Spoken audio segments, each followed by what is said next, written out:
Сәлем достар, сіздермен бірге Алтын ТВ. Бүгінгі видеода тұяқты қыз туралы айтатын боламын. Арнаға тіркеліп, лайк баса отырыңыздар. Бұл қорқынышты оқиғаны ағам айтып берген болатын. 90-шы жылдардың ортасында Ресейдің орталық бөлігінде бір адам өмір сүрді. Ол ормандағы кесілген ағаштарды тасып күн көретін. Ол уақыттарда өз отбасын асырау қиын болғандықтан, ол көп жұмыс істеуге мәжбүр еді. Және көп уақыт түнге дейін қалып жүрді. Міне осындай бір қиын күндердің бірінде орман арасындағы жол арқылы ауылға қайтуға тура келген болатын. Сол күні көп жұмыс істеп және шаршағаннан көзі көрмей келе жатқанда, кенеттен қараңғы жолда көзіне бірдеңе көрінгендей болып, бірден анықтап қарау мүмкін емес болатын. Және ол қараңғы көлеңкеге соғып кете жаздады. Тежегішті соңына дейін басып, әрең дегенде көлікті тоқтатты. Қап-қараңғы жолда үсті басы лас қыз тұрды. Ең жақын ауылдан 10 километр қашықтықта бұл қыз не істеп жүр? Ол қатты жайсызданды. Бірақ ол содан кейін тас қараңғыда қалған жалғыз қыздың тағдыры үшін де уайымдады. Бұл жерлерде аш қасқырлардың үйлері жүретін.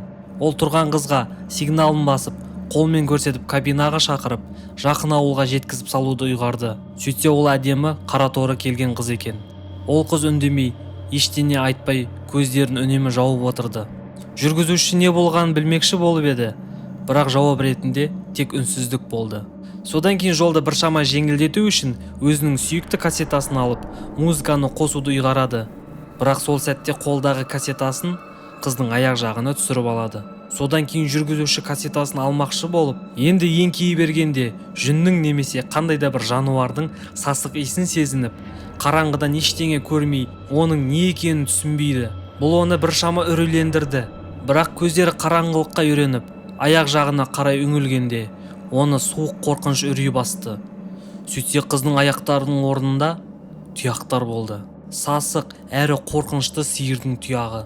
Бұл минуттар оған мәңгіліктей көрінді. Өйткені ол сөз де айта алмады. Ал жанында отырған белгісіз жолаушы бірден күдіктене бастады.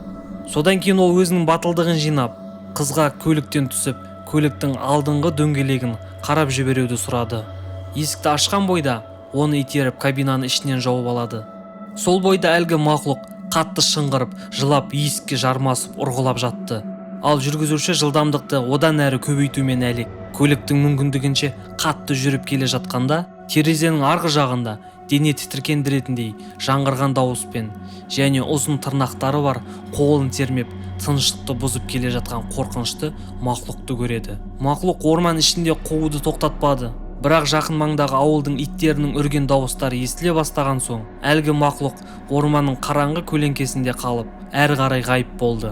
Келесі күні әбден қорқып қалған жүргізуші бұл аймақтан отбасын алып көшіп кетеді. Мұнда ешқашан оралмады.